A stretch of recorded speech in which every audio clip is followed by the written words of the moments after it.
नमस्कार. काकळीना भाग 4. मेघा जातच असते इतक्या समोर येणारा एका मध्ययुक्त व्यक्तीचा धक्का वेटरला लागतो आणि त्याच्या हातातील डिकची प्लेट मेघा पडणार त्या क्षणाला विक्रम तिला तिच्या हाताला धरून बाजूला उठतो. मेघा स्वतःला सावरते. विक्रम, आर यू ओके? मेघा, या आय एम फाईन. 2 मिनिटे कुणीच कुणाशी बोलत नव्हतं. विक्रम, निघूया, सगळे वाट बघत असतील.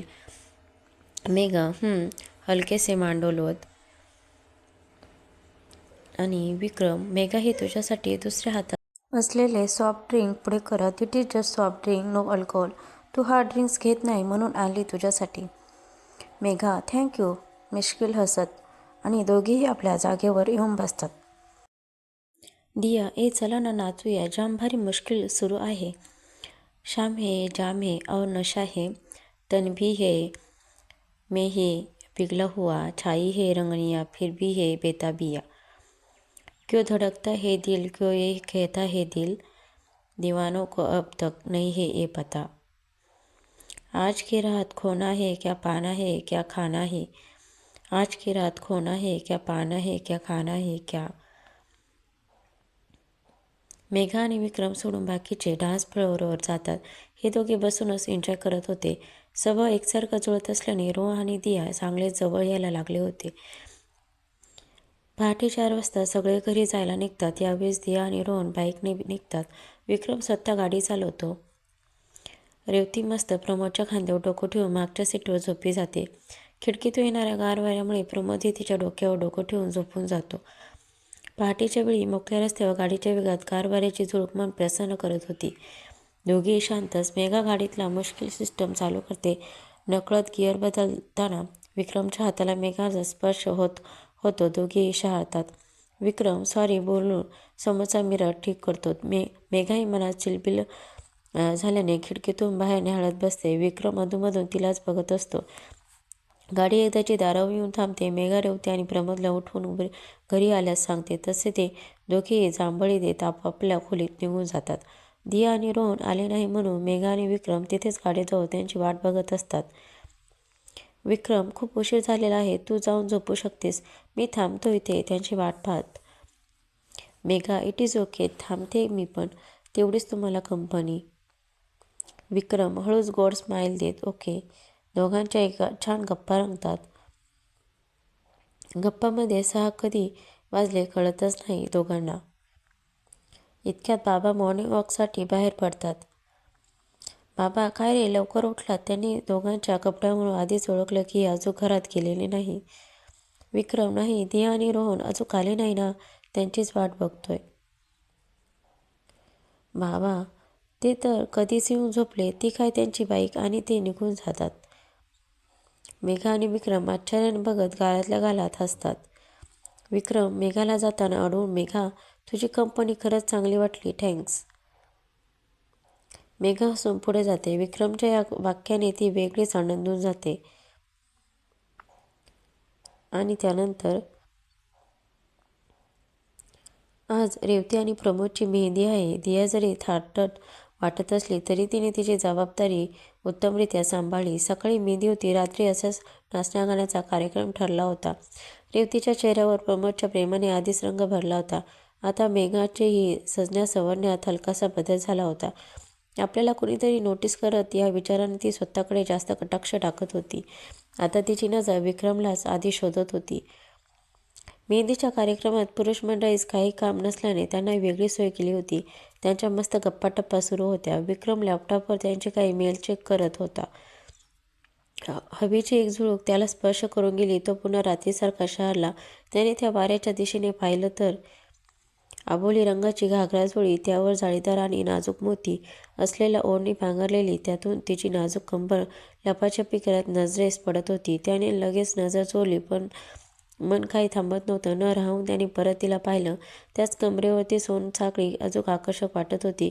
गोऱ्या हातावर काढलेली ती नक्षीदार मेहंदी, पायात घुंगरू भरलेले पैंजण, कानात खड्यांचे झुमके, ओठावर हलकीची लिपस्टिक आणि तिची ती गालावरची खळी, आज ते परत तिच्या सौंदर्यावर भुलला होता. तिला येताच पाहतच बसला. ती येतच होती. ती खाली पडलेल्या काचेच्या तुकड्यावर तिचा पाय पडला. आई ग म्हणत ती ओरडलीत. तसा विक्रम म्हणावं येत तिच्याकडे धावला. मग आधीच तिने रोहन पोहोचला. रोहनने लगेच तिच्या पायात रुतलेला काचेचा तुकडा काढला आणि आपल्या खिशातला रुमाल तिच्या जखमेवर बांधला. काय मेघा, खाली बघून चाललंस ना? दिया घेऊन नीट तिला आता आराम कर थोडा, रोहन म्हणाला. विक्रम अजूनही तिच्या निहाळत होता. न बोलून दोघांची नजर खूप काही सांगून जात होती.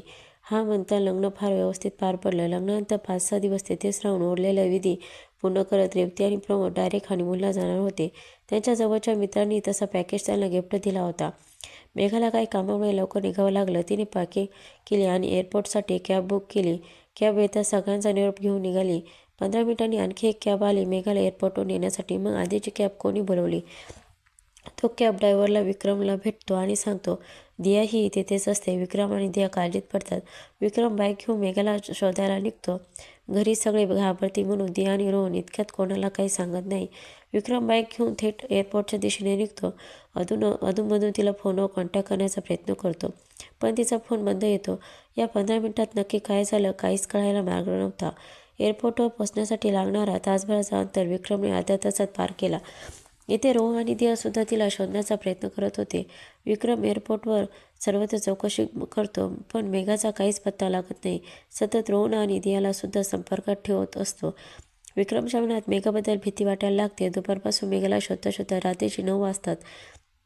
इथे घरी सगळे विक्रम कुठे गेला म्हणून विचार करतात. तसं रोहन काहीतरी काम सांगून वेळ मारून येतो. 2 दिवसापासून रिमझिम पाऊस पडतच होता. आज आता अचानक पावसाने जोर धरला होता. एका चहाच्या टपरीवर येऊन विक्रम थांबला. तिथे पण मेघाचा मोबाईलमधला फोटो दाखवत तिची चौकशी करू लागला. पावसात तो पूर्णपणे भिजला होता.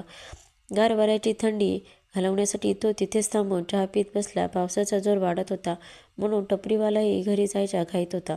सहज विक्रमला आठवलं की त्याच्या सॉफ्टवेअर क्षेत्रातील मित्राकडे लोकेशन ट्रॅकिंग ड्रायव्हर्स आहे. म्हणजे त्या डेव्हिसचं काम सुरू आहे. विक्रम त्याची मदत घ्यायलाच ठरवलं, पण तो अशा ठिकाणी होता जिथे मोबाईलला रेंजच नव्हती. तो परत घरच्या दिशेने मेन रोडवरून निघाला. थंडीने आता त्यालाही कापरी भरली होती, पण तरी मेघाला शोधण्यासाठी वेगळी ओढच लागली होती. भर पावसात बाईकने वेगाने चालवणं शक्य नव्हतं म्हणून तो नॉर्मल गतीने चालवला होता.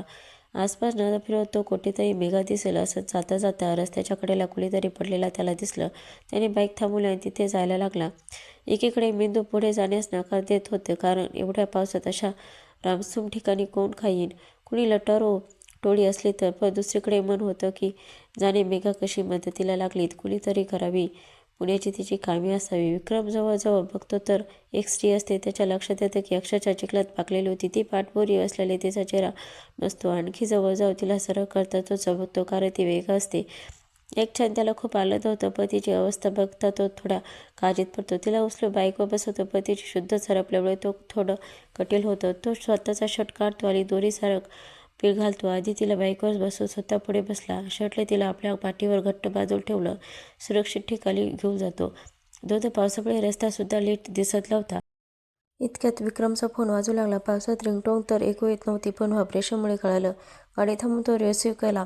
गावच्या जवळपास आल्यामुळे मोबाईलची रेंज गेली. रोहन, हॅलो. विक्रम, कुठेस तू? काही पत्ता लागला का मेघाचा? आणि पावसात कुठेस? काळजी करत आहेत सगळे. आता कुठे तुझा फोन लागलाय?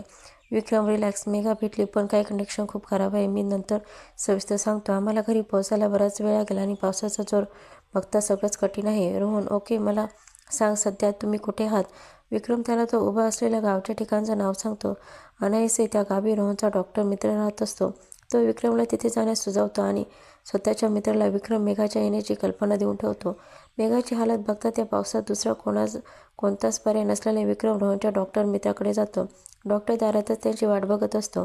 विक्रमला येताच बघून तोही धावत त्याच्याजवळ जातो आणि मेघाला सावरतो.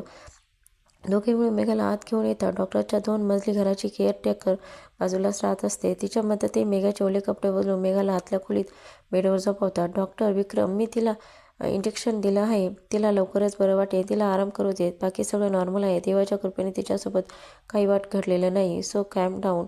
विक्रम, थँक्यू सो मच डॉक्टर. देवासारखे भेटलात. डॉक्टर, आता तूही चेंज करून घे. त्या कपाटात माझे काही कपडे आहेत ते घे. तूही खूप भिजलायस. बाय द वे, मला हॉस्पिटलला निघायचं हवं. माझी नाईट शिफ्ट आहे. सकाळी भेटू. एवढं बोलून डॉक्टर निघून जातो. विक्रम कपडे बदलतो आणि मेघाचा हात हातात घेऊन तिचा निरागस चेहरा निहाळत तिथेच त्याच्या उशाजवळ बसतो. शरीर थकल्यामुळे त्यालाही झोप लागते. तो तिथेच मेघाचा हात हातात घेऊन बसल्या बसल्या झोपून जातो. इथे रोहन याला मेघा सापडल्यास सांगतो. घरी सगळे काळजीत पडतील म्हणून दोघे घरी काहीच सांगत नाही. मेघा आणि विक्रम घरी आल्यावर सगळं खरं सांगायचं असं ते दोघं ठरवतात. सकाळी विक्रमला जाग येते तेव्हा अजूनही अंधार पडलेला असतो. तो घड्याळात पाहतो तर 8 वाजलेले असतात. ती खिडकी उघडून बघतो तर सवत्या पावसामुळे अंधार पडलेला असतो.